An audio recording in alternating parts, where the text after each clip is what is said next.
The US President, Donald Trump, has just again announced he doesn't rule out the use of military force in Venezuela to support the self-proclaimed leader Juan Guaido. So let's get some reaction to this now. We can speak with Alfred de Zayas. He's a professor of law at the Geneva School of Diplomacy and a former secretary of the UN Human Rights Committee too. So he's a good man to speak to. You're very welcome. Thanks for coming on.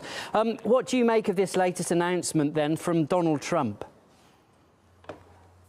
Article 2, paragraph 4 of the United Nations Charter prohibits not only the use of force, but the threat of the use of force. Also, the Charter of the Organization of American States prohibits that.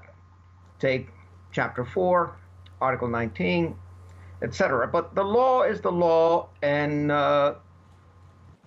if a demented president wants to aggress another country, nothing is going to stop them from doing it. Back in 2003, we had a revolt against international law, and it was not just George W. Bush that pulled the United States into an illegal war, as Kofi Annan declared the Iraq war to be. Not only the United States and Tony Blair, but 41 other states, the so-called coalition of the willing. So the fact that the Nuremberg principles prohibit the crime of aggression, the fact that we have an international criminal court with an article that prohibits the crime of aggression is not going to prevent Mr. Trump to do whatever he wants to do. No. Question is that going to lead to civil war in Venezuela? That is a distinct danger. With regard to the law side of things, we've seen, haven't we, a huge number of interventions, certainly in recent history too. You don't have to go back that far, and very little seems to be done. And yet the arguments I hear was that it was the other country that was at fault. It was the other country that was breaking international law, and it's our right to protect the civilians there. That's the excuse they always seem to use. It's our right to protect. It's our duty to protect those that are living in Venezuela. The so-called responsibility to protect doctrine, which is not a doctrine, is just a General Assembly resolution, cannot replace or abolish the UN Charter. So if it's incompatible with the UN Charter, it is Article 2, paragraph 4 of the Charter that must be upheld.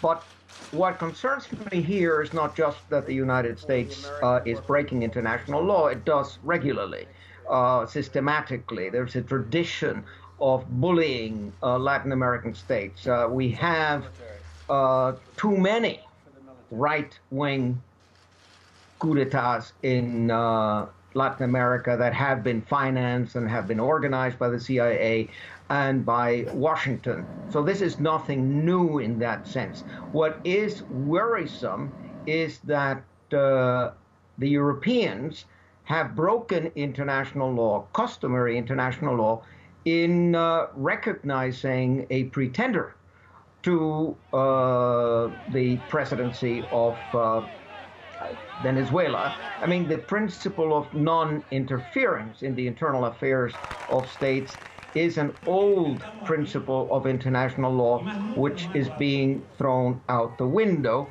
And if the European Parliament and if the European Union believes in its own principles of democracy, rule of law, and human rights, it cannot do what it's doing. So it's basically losing all of its credibility. Sure. The European argument, and America's argument too, is that Maduro is illegitimate. The elections he had weren't legitimate. That's why we can legitimately say Juan Guaido is now the president, because the elections just weren't up to scratch. Does that hold water? It's an absurd argument, and it's not for us to make that argument. That belongs to the Supreme Court of Venezuela. If indeed there were problems with the election on the 20th of May 2018, then it can be challenged before the Supreme Court of Venezuela. Now, Guaido is invoking Article 233 of the Venezuelan Constitution. This is really bad faith, Because if you read Article 233 of the Venezuelan Constitution, you will see that it does not empower the National Assembly to do what it has done. It simply does not apply in this case. Whereas the elections on the 20th of May of 2018 were observed by international observers, and 47% of the population went to vote. The opposition, Henry Falcon, got 21% of the vote. Bertucci got 11% of the vote, but Maduro got 68% of the vote. Now, if you see 68% of the 47%, that still gives him a good third of the Venezuelan population actually going to the elections and voting for him.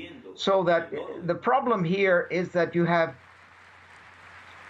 at least 7 million committed Chavistas who are not going to roll over. And when I was the first rapporteur of the United Nations in Venezuela, and I spoke with the opposition, and I spoke with members of the National Assembly, I told them, look, whether you like it or not, there are these 7 or 8 million Venezuelans who are really committed. What are you going to do with them? They're not going to roll over. They're not going to disappear. So you have to have dialogue. That's why I support the Mexican initiative to have an international mediation in Montevideo on the 7th of February. Why is America then not backing that? Why would they be so keen to put pressure for a military intervention, or at least keep saying, look, it's on the table? Because that doesn't help a diplomatic solution, does it? No, of course not. Of course not. The United States is only interested in Venezuela's oil, in Venezuela's gold and bauxite and coltan. There's a lot of money to be made. And obviously, if they topple Maduro, the first thing that Guaido, as Washington's man in Venezuela, is going to do is to privatize the oil industry and to open a bonanza for American enterprises and American transnationals. So the situation is that the profits from the sale of Venezuela's rich natural resources will flow to the United States. And that's all it is. The idea is a looting campaign similar to the destruction of Iraq in 2003 and the destruction of Libya in 2011. It's basically only money. So as things stand here, Alfred, do you feel as though we're on the brink of another large military conflict in Venezuela? Because it doesn't appear there'll be new elections. Maduro doesn't want that. Mexico's initiative has been shunned by America. They keep repeating military intervention. And we know Maduro's army at this stage is with Maduro. So, I mean, you don't have to be that clever to work out you've got two military sides here. Well, I think that the United States is betting that the military will eventually switch over to Guaido, that they will not remain loyal to Maduro. That, of course, would be a massive defeat for the principle of national sovereignty, for the principle of democracy and rule of law in Venezuela. But it would avoid, of course, the shedding of blood. I am concerned that if there is an attack from Colombia and Brazil, coordinated and with the logistical or other support from Washington, that there will be a civil war and tens of thousands of deaths. And that, of course, it's a matter for the United Nations. It's a matter for Antonio Guterres. It's a matter for Michelle Bachelet to address now and to call for yet another emergency meeting of the Security Council, because the United States is threatening with the use of force.